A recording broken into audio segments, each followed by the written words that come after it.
Unanimous decision, the Supreme Court swept aside claims of ballot stuffing, computer hacking, and falsified results that they described as sensationalist, hot air, and a wild goose chase that yielded nothing of value.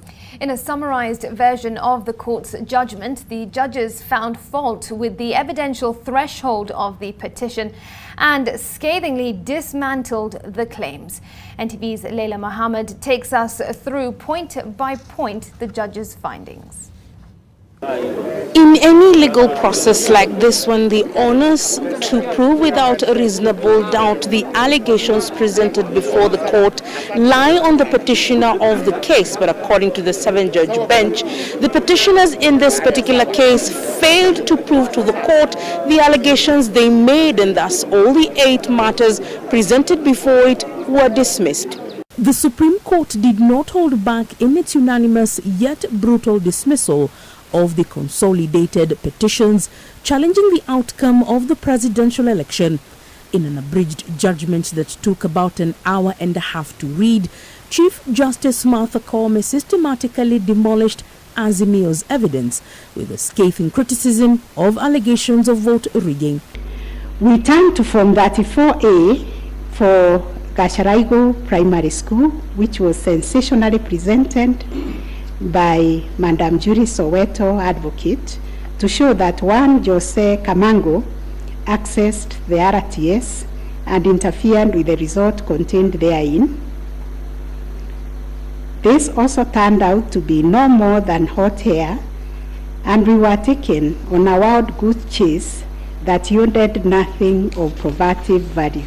The court dismissed affidavits sworn by Celestine Opio and Arnold Oginga, saying they were not only inadmissible but unacceptable, and offered a stern rebuke of lawyers for introducing sworn statements based on falsehoods.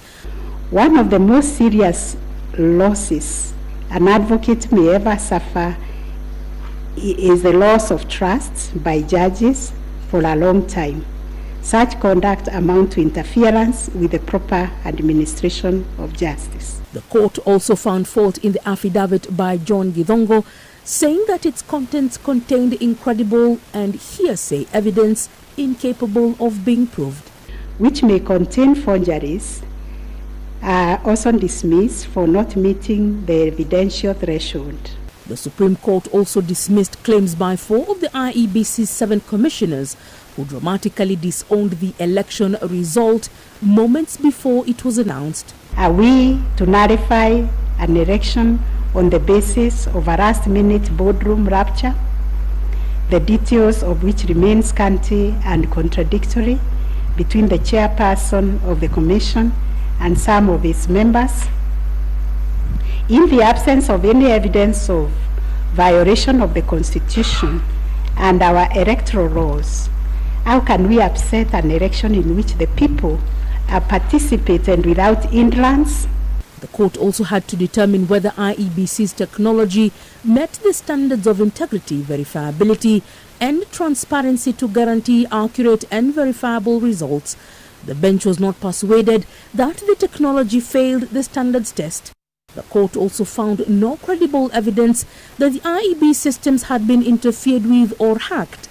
The court was also not convinced that there was interference with the uploading and transmission of Forms 34A from the polling station to the IEBC public portal. The bench also found no difference between Forms 34A in the IEBC public portal and those received at the National Tallying Center. The judges also found no proof that the postponement of gubernatorial elections in Kakamega and Mombasa counties, parliamentary elections in 4 areas, and the electoral wards resulted in voter suppression to the detriment of the petitioners in the petition.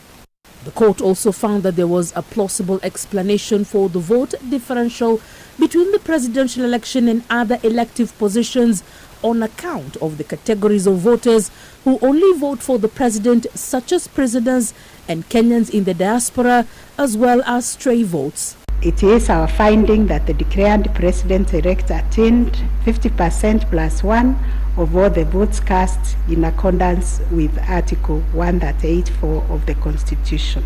The court noted that any irregularities as pointed out by the petitioners were not of such a magnitude as to affect the final result of the presidential election. Leila Mohammed, NTV.